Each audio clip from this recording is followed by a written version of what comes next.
ఓం శుక్లాం భరధరం విష్ణుం శశివర్ణం చతుర్భుజం ప్రసన్నవదనం ధ్యాయేత్ సర్వవిఘ్నోపశాంతయే అజానపద్మార్గం గ్రామానితో అనేకదంతం భక్తానం ఏకదంతం ఉపాస్మహే.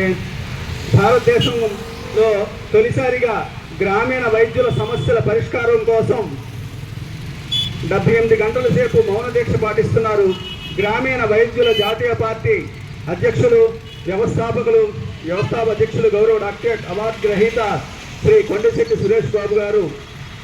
ఎందుకంటే మనకి స్వాతంత్రం వచ్చి 78 ఏళ్ళు అయ్యింది, కానీ ఈ ఆర్ఎంపీ డాక్టర్ల సమస్యలు ప్రభుత్వాలు ఏ ప్రభుత్వం వచ్చినా సరే పరిష్కరించడం లేదు.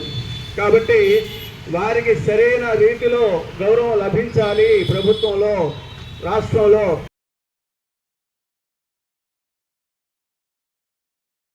ఫిబ్రవరి 3వ తారీఖున ఏం జరిగిందో ఇక్కడ పాల్గొన్న వాళ్ళందరికీ తెలుసు.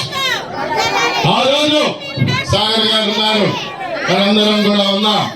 2022 ఫిబ్రవరి 3 ఉద్యమం తర్వాతే గత ప్రభుత్వ పతనం ప్రారంభమైందని ఇప్పుడు ప్రభుత్వానికి తెలియజేస్తా ఉన్నా. కామ్రేడ్స్, రాష్ట్రంలో 28 జిల్లాల నుంచి కూడా రణబేరి 2.0కి 12,000 మంది ఉపాధ్యాయులు ఈ రోజు తరలి వచ్చారు. మా అందరి తరఫున మీకు హృదయపూర్వకంగా విప్లవాభినందనలు తెలియజేస్తా ఉన్నా.